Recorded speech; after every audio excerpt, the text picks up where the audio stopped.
Gracias, Martín.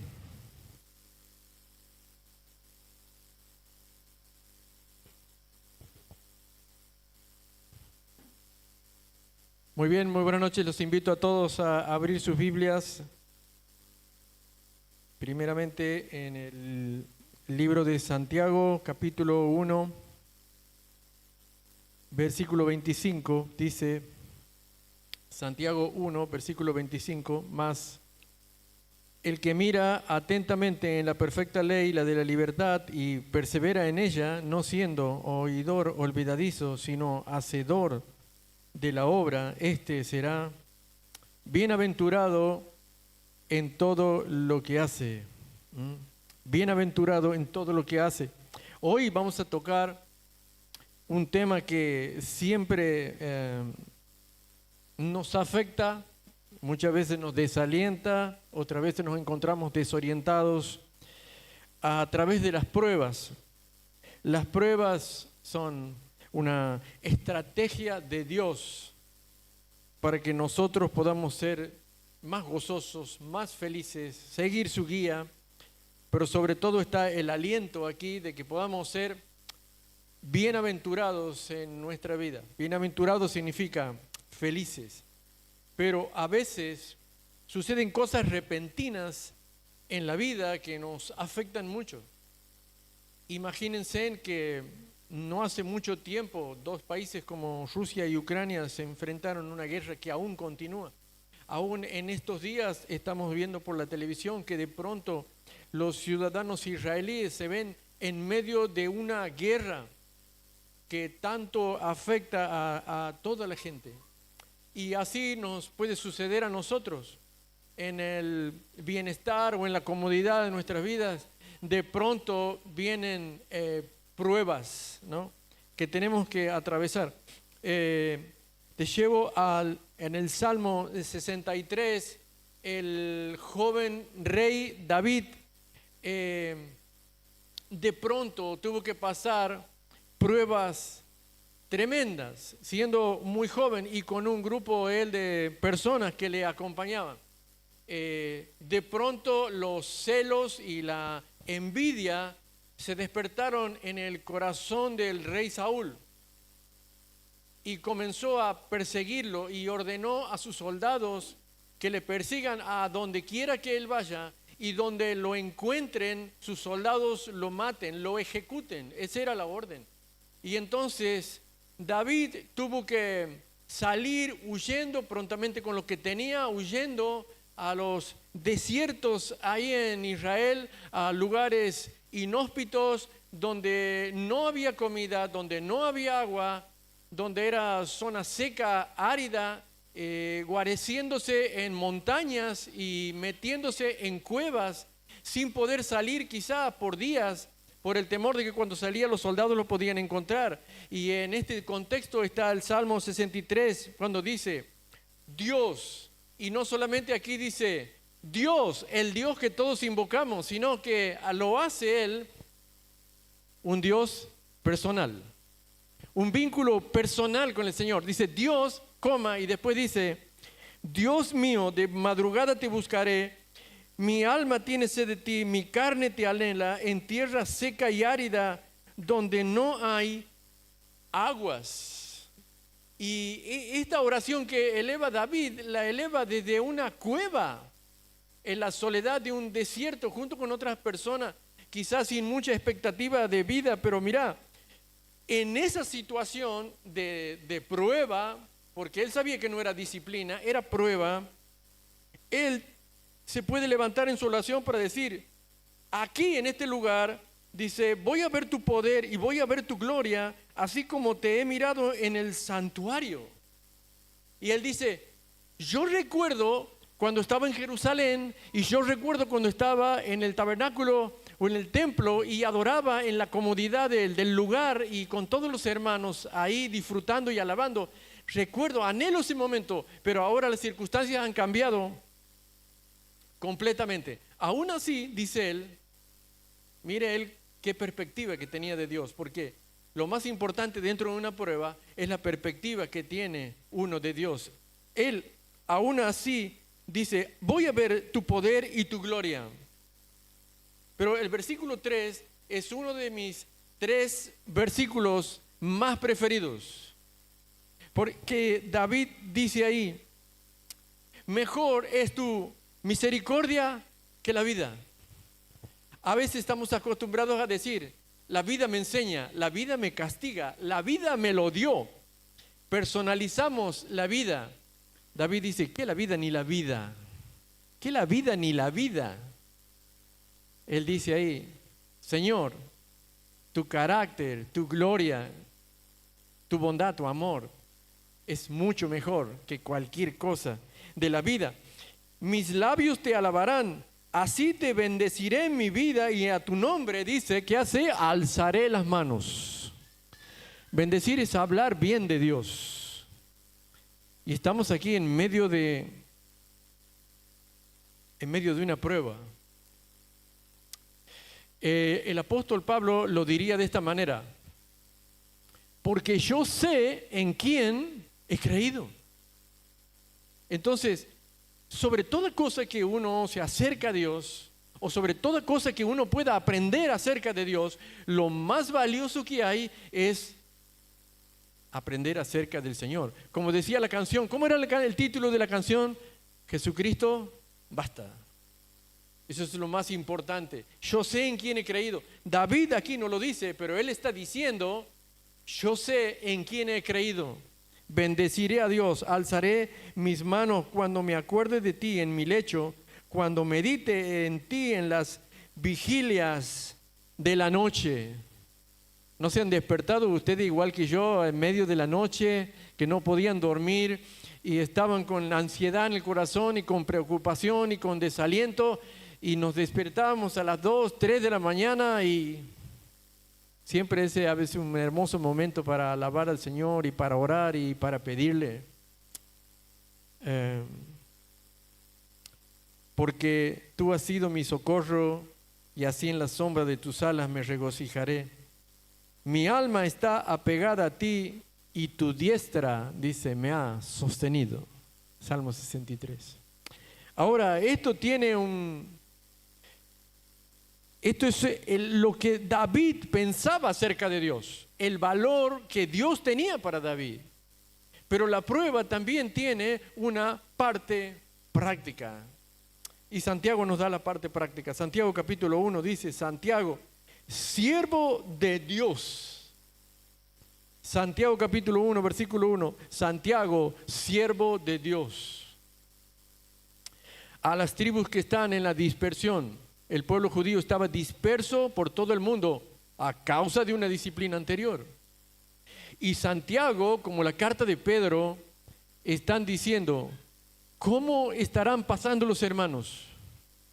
¿Cómo reaccionarán ellos ante las pruebas y los problemas y las... Muchas veces los padres que tienen adolescentes o chicos que están por entrar a la universidad, están diciendo, salieron de la comodidad familiar, del entorno familiar, ahora tienen que salir, juntarse, tenerse grupos, tener amigos en el profesorado y en la universidad. ¿Cómo ellos estarán respondiendo a las tentaciones del mundo y a las pruebas que van a tener que pasar como cristianos? Y los padres estamos permanentemente orando por ellos, para ver si responderán con la verdad que han aprendido aquí en casa. Santiago dice, siervo de Dios. La palabra siervo es esclavo. Esclavo es alguien que ha rendido no solamente su cabeza al Señor, sino que también tiene obediencia y sumisión en toda circunstancia. Por eso él dice, soy un esclavo del Señor.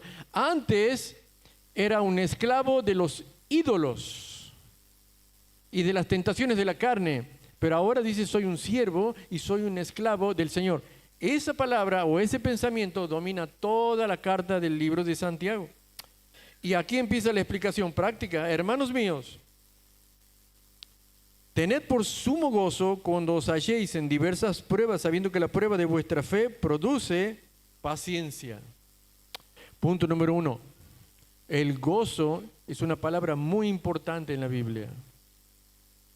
El gozo en el cristiano evalúa cuánto el cristiano confía en la soberanía de Dios. El gozo es Dios tiene el control. Diferente es a las emociones y los sentimientos. Nuestras emociones nos hacen desalentar, llorar. Nuestras emociones nos hacen caer en una tristeza profunda de desaliento que queremos abandonar en medio de la prueba y empezamos a cuestionar cosas. Pero el gozo es una confianza que tiene un fundamento y el fundamento es el vínculo. ¿Recuerdan David cómo empezó? Dios, y después dijo, Dios mío, tú tienes el control. Esta situación es harto difícil y si salimos de aquí podemos ser ejecutados, podemos morir. Pero tú, Señor, tienes el control. Y en el Salmo 63, que yo no pude leer al final, está diciendo, Dios, nadie iba a tocar a David, porque él era su ungido. Santiago también quiere expresar esto con la palabra gozo. Cuando el cristiano tiene gozo, es alguien que confía en la soberanía de Dios y en medio de la prueba se dice, Dios tiene el control. Cuando nos hallemos en diferentes pruebas, versículo 3, sabiendo, qué linda palabra, yo la tengo aquí circulada, no sé ustedes, sabiendo es un conocimiento práctico, sabiendo es algo que uno sabe de antemano que lo que va a ser probado es nuestra fe. Puede poner abajo si quiere de la fe, nuestra confianza. Dios está tocando puntos de nuestra personalidad, de nuestro carácter que son debilidades. Y Dios sabe que nuestras debilidades y nuestros problemas nos pueden llevar o a un callejón sin salida o a malas decisiones en la vida. Si un padre no corrige a un hijo, prácticamente es como que está deseando que le vaya mal. Y entonces Dios mira nuestras debilidades, Dios mira nuestras decisiones y Él tiene que intervenir. Y tiene que intervenir porque a veces nosotros miramos la palabra, no hacemos caso. Nosotros escuchamos la palabra de nuestros consejeros, no hacemos caso. No hacemos caso. Entonces Dios tiene que intervenir. Y a veces tiene que intervenir con sufrimiento. Entonces lo que está probado es nuestra confianza y la confianza produce perseverancia o paciencia en medio de las pruebas. ¿Qué tengo que decir? Dios tiene el control y Dios quiere mostrarme algo. Señor, ayúdame a poder encontrar lo que me estás mostrando. Sé que hay algo incorrecto en mi vida, sé que hay malas decisiones en mi vida, no las estoy entendiendo. Señor, quiero entenderlas en medio de la prueba. Mas tenga esta paciencia, dice versículo 4, su obra completa para que seamos perfectos y cabales. Completo significa que nosotros en nuestra integridad como seres o creyentes maduros tenemos debilidades y esas debilidades a veces están en partes prácticas de nuestra vida. Hay cosas prácticas de nuestra vida que afectan a un todo en nuestro carácter. Bueno, vengo de una familia moralista y bien laboriosa todos, pero todos en la familia éramos culturalmente desordenados en nuestra mayordomía financiera. Todos trabajaban, todos llegábamos a fin de mes, pero todos éramos muy desordenados con el dinero. Es como era un desorden ordenado.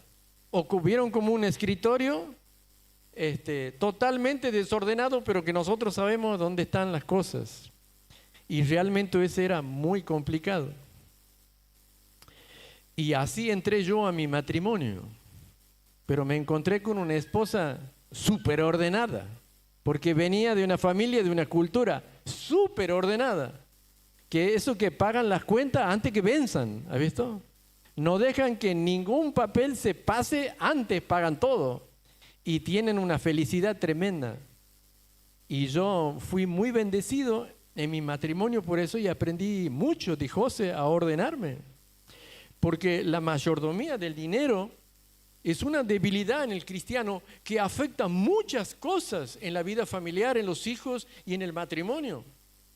Es el número 1, 2 o 3 de causa de divorcio en el matrimonio, las finanzas. Pero yo con eso quiero ilustrar que hay ciertas debilidades que afectan un todo.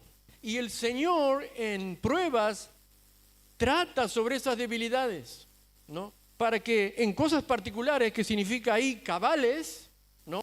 El Señor las va tratando con diferentes pruebas para que íntegramente alcancemos nosotros madurez espiritual, confianza, eso es fe en diferentes áreas. Versículo 5, eso, si alguno de vosotros tiene falta de sabiduría, no sé ustedes, pero yo a veces el 70-80% de las pruebas le digo, Señor, no sé por qué está sucediendo esto, no sé por qué ha venido la prueba, Señor, ¿por qué justo ahora que, bueno, siempre en todos los meses cuando cae una prueba decimos, Señor, ¿por qué justo ahora en este momento? No entendemos la situación por la cual estamos pasando y la clave en medio de las pruebas es poder entender qué es lo que Dios está queriendo en nuestras vidas e identificar, ¿no? Entonces, a partir del versículo 5 van a encontrar 3 mandamientos, 3 imperativos. 2 son positivos, el tercero es negativo. Fíjese en el versículo 5. Si alguno de vosotros tiene falta de sabiduría, ¿qué tiene que hacer? Pídala a Dios. Tiene idea de continuidad. Pídale a Dios en oración. Arrodíllese delante de Dios en medio de la prueba. Señor, muéstrame. ¿Quién está más interesado que nosotros entendamos lo que Dios nos está queriendo decir? Que tenemos que cambiar, una decisión que cambiar, una debilidad, un carácter, una aspereza en las palabras, celos, envidia, contención, soberbia, egocentrismo. ¿Cuántas cosas hay en nuestra vieja naturaleza que Dios dice, esto hay que cambiar? Y viene la prueba. Señor, no entiendo. Pídala. Pídala. Dice, el cual da a todos abundantemente sin reproche y le será dada. El segundo imperativo, el segundo mandamiento está en el versículo 6. Pero pida con confianza. Pida con fe. El Señor quiere que nosotros entendamos la naturaleza de la prueba. Pida con confianza, no dudando nada, porque el que duda es semejante a la onda del mar que es arrastrada por el viento y echada, dice, de una parte a otra. La ola va, la ola viene. ¿Esto qué significa? ¿Qué dice Santiago? Cuando todo está bien, cuando la comodidad está bien, cuando el rey David estaba en el santuario, en la presencia de Dios, en el tabernáculo, en el templo, junto a todos sus servidores, y decía, alabado sea el Señor, te bendecimos, Señor, tu gloria es grande, tu gloria es inmensa. Pero de pronto el escenario cambia, ahora está en un desierto, está en una cueva, con peligro de morir y ser ejecutado por su suegro. Él sigue diciendo, Señor, quiero ver tu gloria, te alabo, alzo mis manos, Señor, yo te bendigo, tu misericordia es más grande que la vida. Entonces, pida con fe y pida con fe. Esto es un imperativo, es un mandamiento, pero en el versículo 7 hay otro mandamiento, pero ese ya no está en manera positiva, sino en manera negativa. No piense pues quien tal haga que recibirá cosa alguna del Señor. El hombre de doble ánimo es inconsistente en todo su camino. No piense pues. ¿Cómo se interpreta de manera negativa? Deje de pensar en tu corazón. Deja de pensar en tu corazón que estás negociando con Dios en medio de la prueba. Ningún hijo de Dios puede negociar con Dios en medio de la prueba. Señor, si me sacas de esta prueba, yo te prometo que. Señor, si me libras de esta prueba en la cual yo estoy pasando, voy a hacer esto. No. No piense quien tal haga que recibirá cosa alguna del Señor. Lo que nosotros tenemos que saber es lo que Dios quiere decirme a mi vida en medio de la prueba. El hombre de doble ánimo, el que tiene dos almas, es inconsistente en todos sus caminos. Versículo 12, bienaventurado el varón que soporta la tentación, porque cuando haya resistido la prueba, recibirá la corona de vida que Dios ha prometido a los que le aman.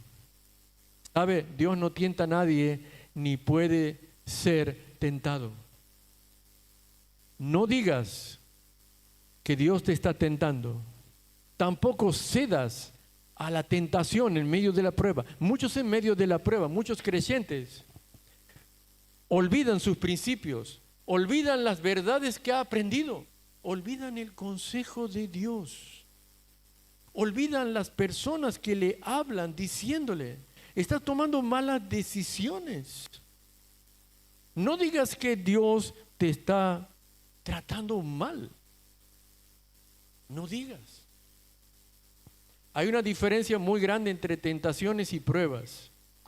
Las pruebas son controladas y permitidas con Dios, por Dios, para que maduremos espiritualmente.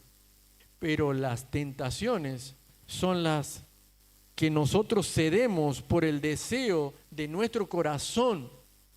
Cedemos, ¿no? Somos persuadidos por la tentación y cedemos, olvidándonos de la verdad de Dios, de la soberanía de Dios, del control de Dios. Versículo 16, y ahí vamos en la parte práctica. Amados hermanos míos, dice, no erréis. ¿Sabe qué significa eso? Deje de pensar mal acerca de Dios. ¿Sabe que hay cristianos que piensan mal de Dios?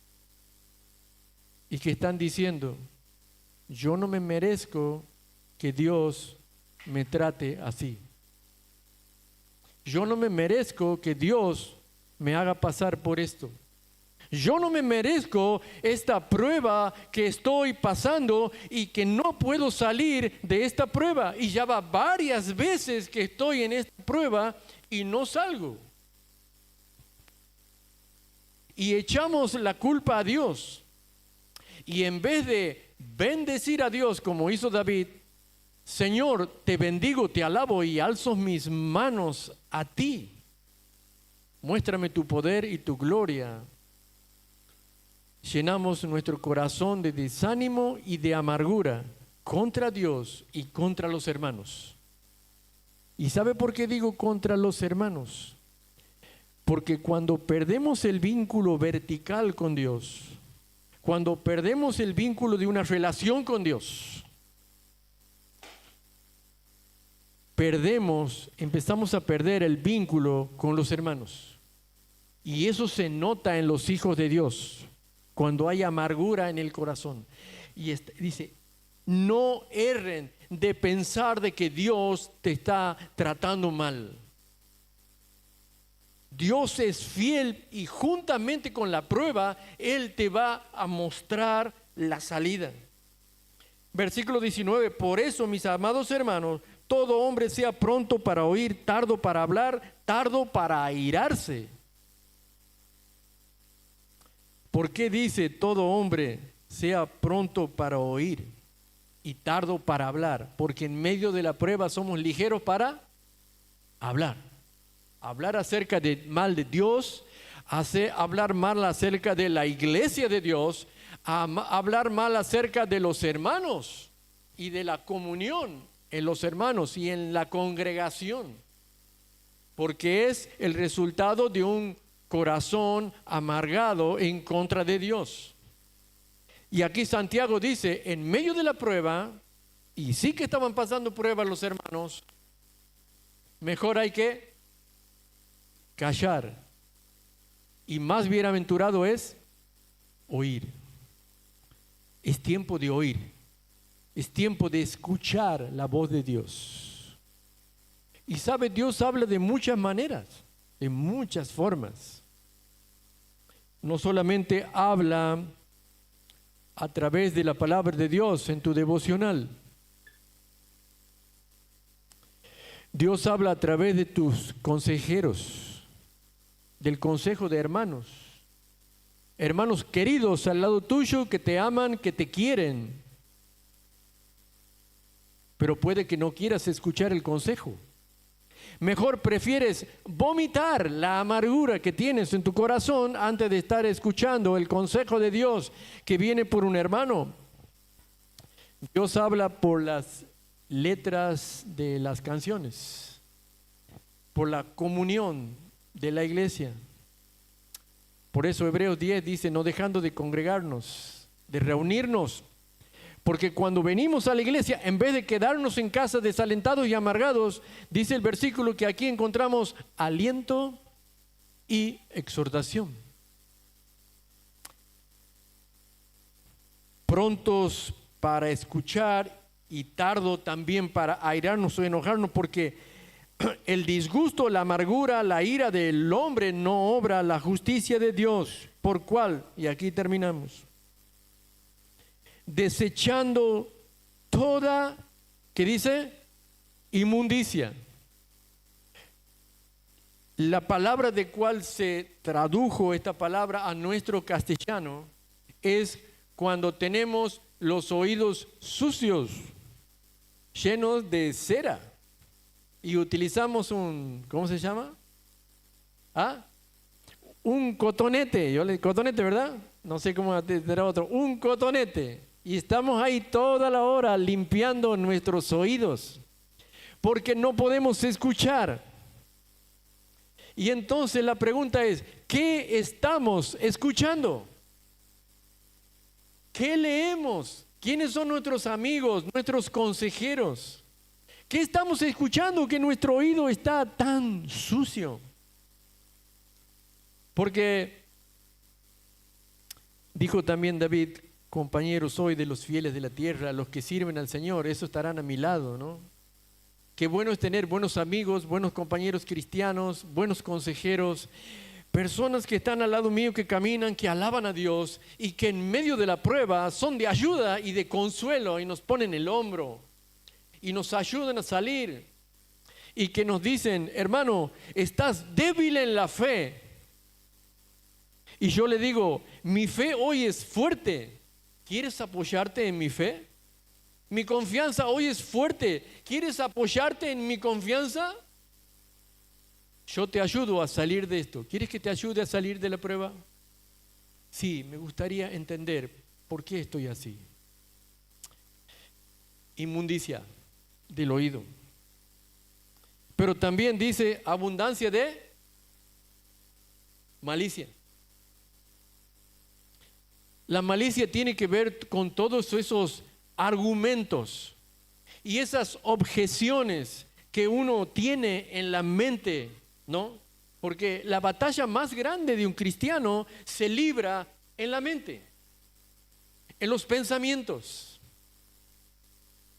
las ansiedades, la depresión, el desaliento, los temores, los miedos, las incertidumbres.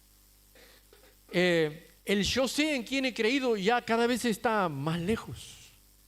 El Dios mío, casi está cortado el vínculo.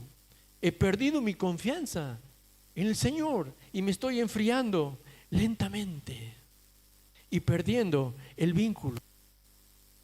Salir más de esta situación. Parece que el Señor me ha abandonado. Los hermanos me han abandonado. Nadie me llama, nadie me manda un WhatsApp. Entonces cada vez estoy más amargado.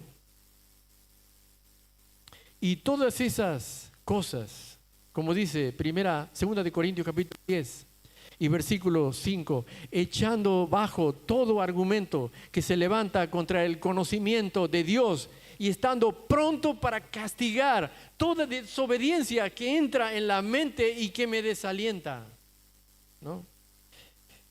Tremendo lo que dice aquí Santiago. Recibid con mansedumbre la palabra implantada, la cual puede salvar. La palabra aquí es librar tu alma. Pero sed hacedores de la palabra, no solamente oidores. No solamente oidores, y engañándote a vos mismo, porque el que solamente escucha es como el que ve en un espejo su rostro natural, y el espejo es la palabra, y la palabra te dice lo que sos, pero solamente intelectualizas la palabra, pero no la llevas a la práctica. No la llevas a la práctica, no llevas el consejo a la práctica, no transformas tu carácter, no lo transformas. Hermanos queridos, ya no necesitamos aprender más versículos. Creo que necesitamos practicar los que ya sabemos, y los cuales son muchos, ¿no? Entonces, Santiago nos da estos consejos prácticos para poder entender las pruebas. Yo sé de que muchos de los que estamos aquí estamos pasando por diferentes pruebas en nuestra vida, y muchas de ellas son dolorosas, y estamos buscando una explicación del Señor, y el Señor te ha puesto en la sala de espera del sufrimiento y está probando tu fe por un tiempo, pero juntamente con la prueba, dice la palabra, ¿qué cosa está? La salida. No dejes que la salida se aleje. Confía en el Señor. Escucha su voz. Escucha el consejo de la palabra de Dios. Tienes que saber esperar en Dios. Esa es la paciencia. Paciencia es perseverar. Y Santiago dice, estoy preocupado por esto. Estoy preocupado por esto. Primera de Juan, versículo 3. Así, tercera de Juan dice, no tengo gozo más grande que esto, que mis hijos anden. ¿En qué? En la verdad. La fe se asienta en la verdad. La confianza se asienta en la verdad. Jesús, antes de ir a la cruz, tuvo que pasar por numerosos juicios. Juicios con los religiosos y juicios con los no religiosos, con los gobernadores romanos. Y ellos creían que estaban enjuiciando a Jesús sin darse cuenta de que Jesús los estaba enjuiciando a ellos. Porque tanto los religiosos judíos como los gobernantes romanos estaban parados frente a Jesús. Y Pilatos dijo, ¿qué es la verdad? Y Jesús no contestó nada. Pero todos sabemos que Jesús dijo, yo soy la verdad y la vida. Estaban siendo confrontados ellos y llevados a juicio por la verdad. La verdad estaba parado frente a ellos. Y cuando nosotros estamos, hermanos queridos, en medio de las pruebas, estamos parados frente a la verdad de Dios.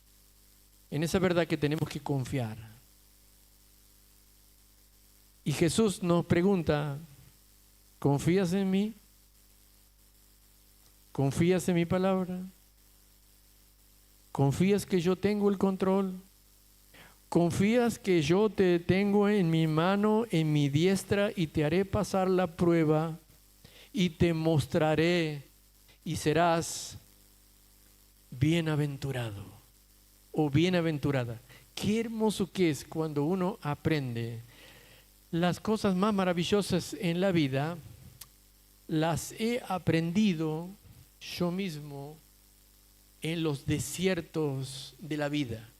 Ese ha sido mi escuela más grande de aprendizaje de las cosas que han quedado aferradas a mi carácter. Han sido los desiertos de la vida, la tierra árida, la falta de agua, las injusticias de la vida, los desalientos, la soledad. Esa ha sido la escuela de Dios para aprender.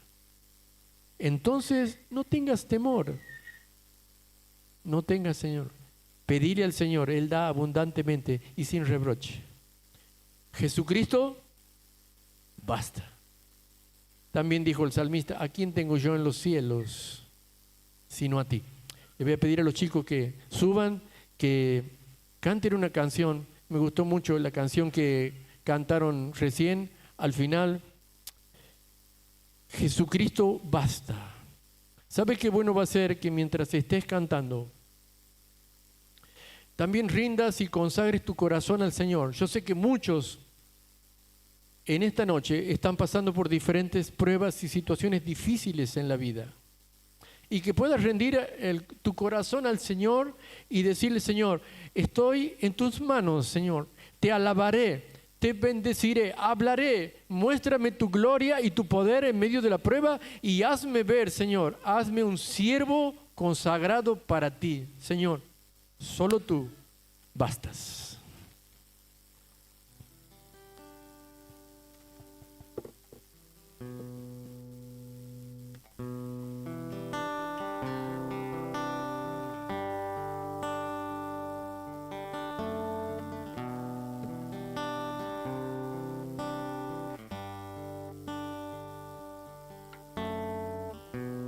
Nuestros corazones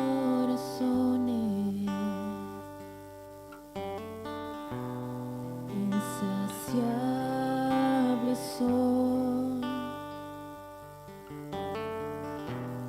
hasta que conocen a su Salvador.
Por su gran amor,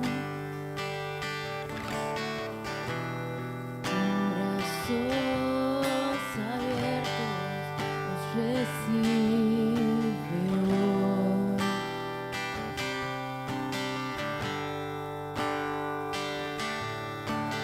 Tal y como somos nos amó. Hoy nos acercamos sin temor.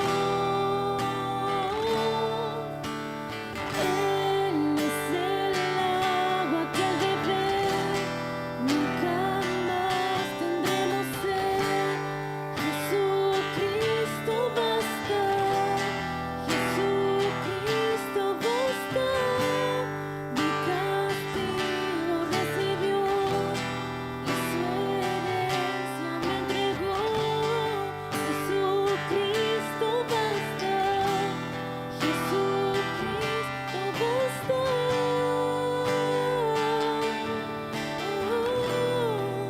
Jesucristo basta.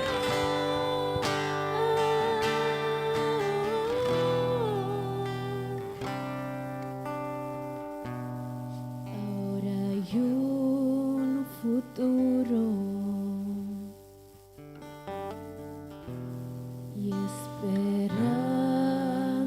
fiel. En su amor confiamos. Aunque ande en valle de sombra o de muerte, no temeré mal alguno, porque tú estarás conmigo. Tu vara y tu cayado me infundirán aliento. Aderezas una mesa delante de presencia de mis angustiadores. Unge mi cabeza con aceite, mi copa está rebosando. Ciertamente el bien y la misericordia me seguirán todos los días de mi vida, y en la casa de Jehová moraré por largos días. Señor, te damos gracias en esta noche, en la inmensidad de tu palabra, pero en la inmensidad, Señor, de tu amor. Tú nos cuidas, nos proteges y nos amas. Y nos amas tanto que también nos corriges, Señor, porque nos amas. Para que tomemos buenas decisiones y seamos hombres y mujeres bienaventurados. Señor, te ruego por nuestras familias, por nuestros matrimonios, por los hijos, por los jóvenes. Señor, clamamos para que tú puedas encontrarnos a nosotros fieles, que nuestra fe esté depositada en ti, y aunque cambien las circunstancias de la vida, nosotros podamos estar bajo la sombra del Altísimo, bajo tus alas, regocijados, Señor, porque sabemos que tu diestra nos tiene, Señor, de la mano. Padre amado, te ruego por el corazón de mis hermanos aquí en esta noche que están pasando por pruebas, dificultades, obstáculos, desaliento en su corazón, que tú los fortalezcas, Señor, con tu palabra, con tu espíritu, y le des la fortaleza y la sabiduría, Señor, para seguir adelante. Dejamos, Señor, todo en ti, como siempre, orando en el nombre de Cristo Jesús. Amén.